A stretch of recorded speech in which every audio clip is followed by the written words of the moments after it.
Alright, this video is going to be super easy and very much to the point. We're just talking about grouping layers. Grouping layers is something that you're going to find is necessary when you're working on a composite of many layers. But in this particular Photoshop document, I only have 3 layers. For the sake of argument, I'm going to say that I need these particular 3, the ship, the picture of Fry, and the picture of Zoidberg.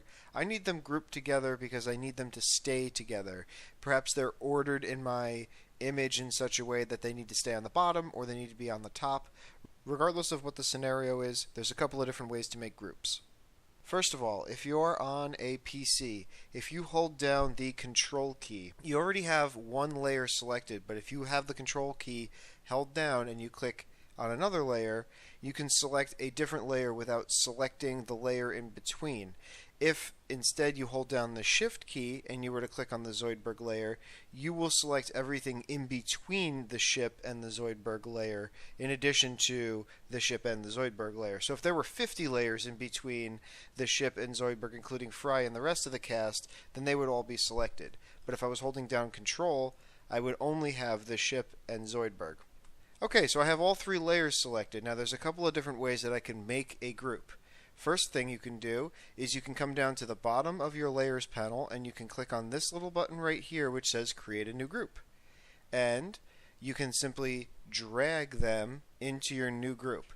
You'll know that the layers are actually in the group because the icon is offset, and I'll show you again. If they're not in the group, they are here, they are perfectly flush aligned to the edge here next to the eyeballs which hide and show layers.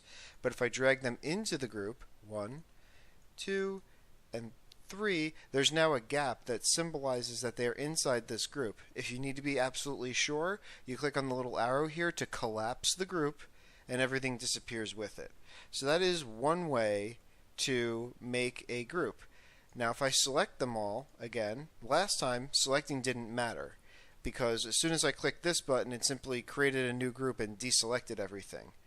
But if I were to select all of them, I can go to Layer Menu, New, Group from Layers. I could do Group, but Group from Layers, because they're already selected, bingo. It lets me name it as well. So I'm going to say Bottom Stack. And now all of my layers are inside of a group called Bottom Stack.